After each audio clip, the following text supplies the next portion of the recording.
요즘 주변에 보면 PCR 검사했다는 분들 많이 계시더라고요. 그만큼 코로나19가 우리 주변에 성큼 다가왔다는 뜻도 될 낀데요. 그래도 다행인 건 강력한 거리두기가 효과를 보이고 있는 건지 부산의 코로나19 신규 확진자 수가 100명대를 유지하고 있다는 겁니다. 그리고 오미크론 변이의 유행이 지나가면 이 코로나19 상황이 많이 좋아질 거다 하는 장밋빛 예측도 있다 하더라고요.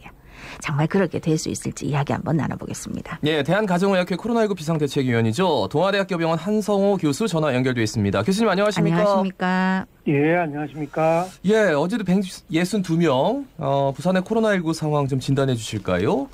예, 어제도 100명대인 162명이 확진을 받았는데요. 기존 집단 감염지에서 확산이 계속되었습니다. 동구 사업장에서 접촉자 3명, 부산진구 고시원에서 1명, 사상구의 대학교 회원 2명 등 확산이 이어졌고요. 네. 현재 어제도 안타깝게도 2분이 사망을 했는데 80대와 90대 한 분이 기저질환이 있던 분으로 파악이 됐습니다.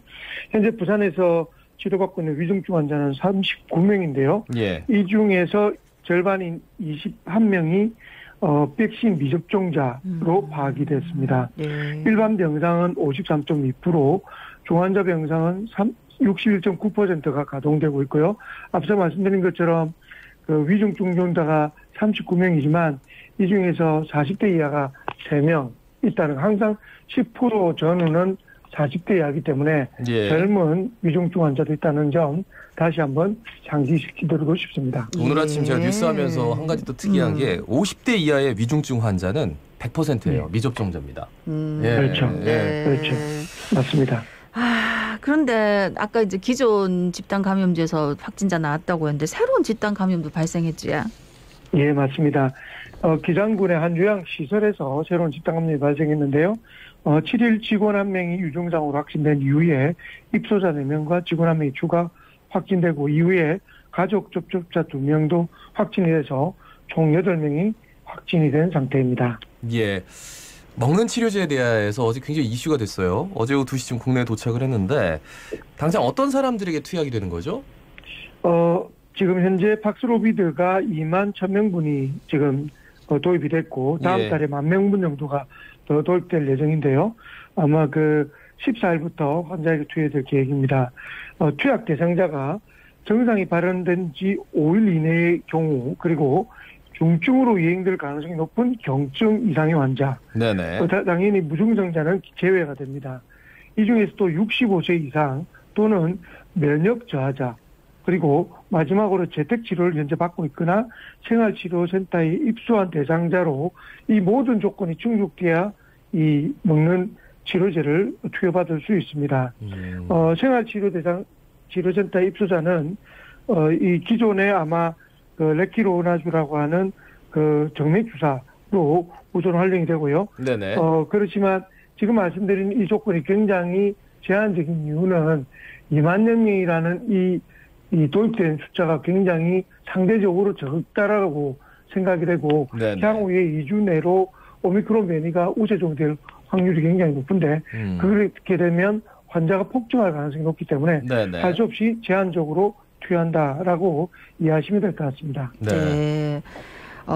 이제 코로나19 백신 접종의 중요성에 대해서는 저희 이 시간에 계속 이제 얘기를 하고 있는데 사실 이제 지금 3차까지 맞으신 분들도 많이 계시고 접종 완료된 분들 많으실 낀데 또 걱정이 또 나중에 또 맞아야 되는 거 아닌가 이런 생각도 많이 하셨거든요. 그런데 백신 접종 3번이면 충분하다는 의견이 나왔다고요?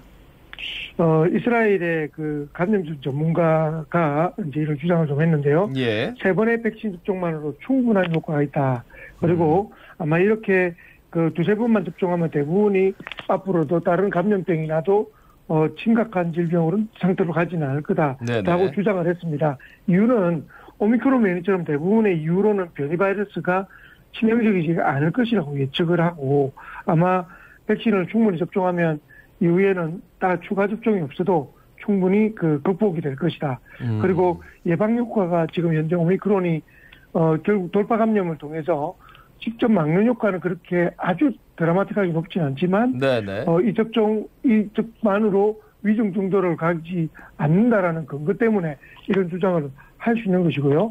그렇지만 이 부분도 또 다른 또 변이가 또 강력한 변이가 저개발 국가를 통해서 발생을 했을 때라는 가정은 전혀 배제할 수 없기 때문에 네네. 이건 뭐 한 주장이라고 그냥 받아주시는 것이 네. 현재까지는 타당할 것이라 생각이 됩니다. 뭐 이스라엘은 지금 4차까지도 뭐 얘기가 나오고 하니까 감염병 전문가가 본인 나라에서 있었던 그리고 지금까지 상황을 고려했을 때 3차 정도면 가능하다. 하지만 다른 나라에서 또 변이 생기지 말란 법이 없기 때문에 그거는 거기에 대해서는 의문이다. 이런 말씀. 맞습니다. 예. 그렇습니다.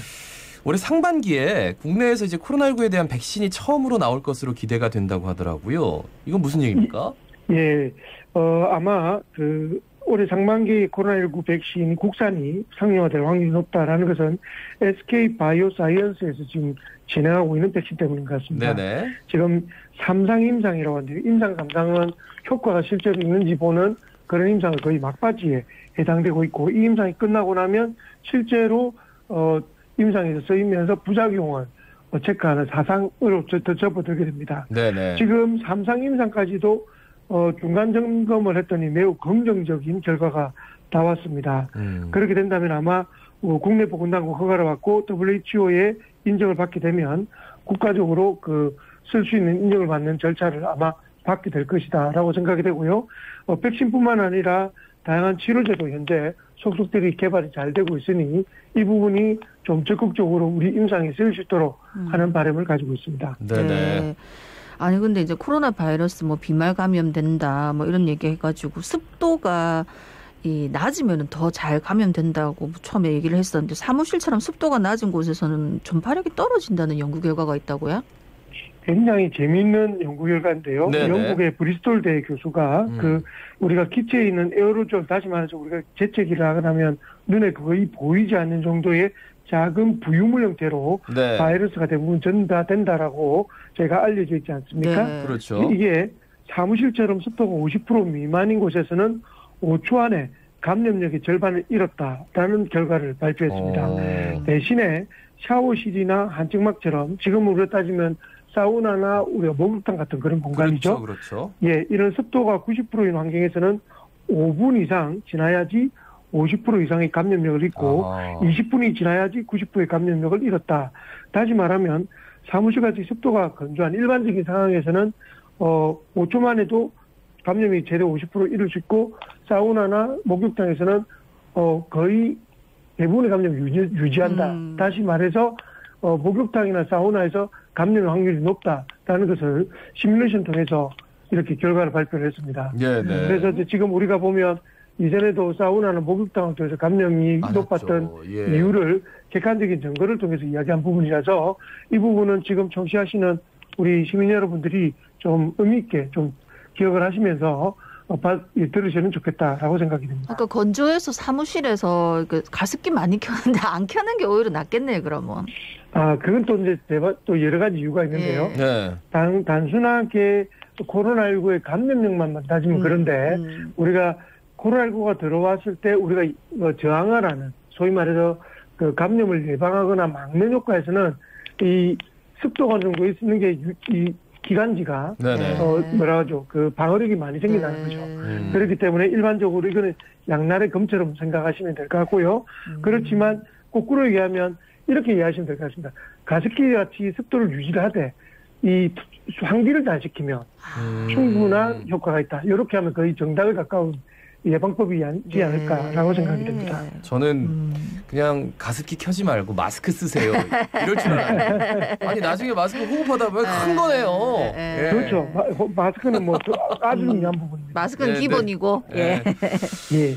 빌 게이츠 이분이 하도 이게 말씀이 많으세요. 그런데 가장 최근에 이 오미크론 변이의 유행이 지나가면 코로나19가 이제 계절성 독감하고 비슷해지기 때문에 이제 코로나19 시대도 끝날 거다.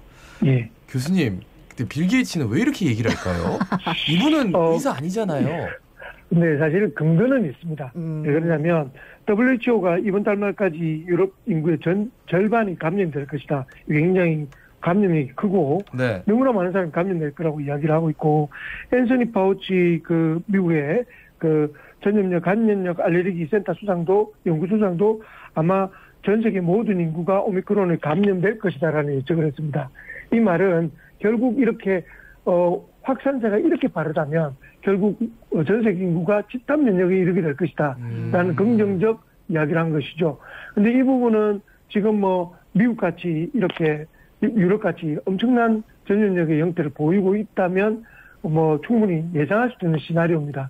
그러나 굉장히 긍정적 이야기만 한 것이고 그에 미칠 수 있는 위중 중동다라든지 의료 체계의 붕괴 그리고 사망의 증가는 어쩔 수 없이 따를 수 없는 결과이기 때문에 그런 부분들까지 충분히 고려해서 아마 준비를 해야 되겠다라고 생각이 됩니다. 그러면은 교수님 그 여쭤보고 싶어요. 오미크론 변이가 결국 지금 PCR 검사로는 확실히 나오질 않잖아요. 그러니까 확진이 됐어도 표본 조사만 한다고 들었습니다. 그러면 무증상자들이 지금 우리가 이렇게 다니는데 오미크론 걸렸다가 나은 상태에서 그냥 이렇게 일상생활 할 수도 있는 거잖아요.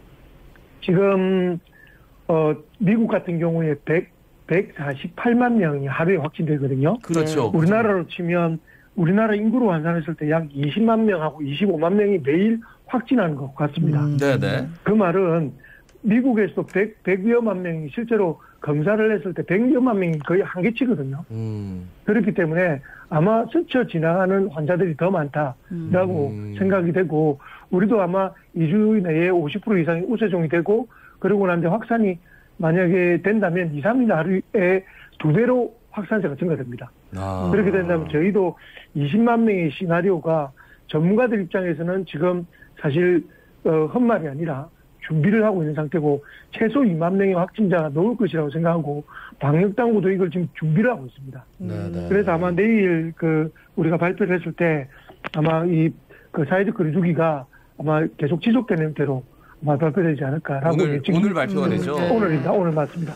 그렇게 예측이 되고 있습니다. 말씀 여기까지 듣겠습니다. 고맙습니다. 고맙습니다. 네, 고맙습니다. 네, 대한가정의학회 코로나19 비상대책위원 동아대학교병원 한성호 교수였습니다.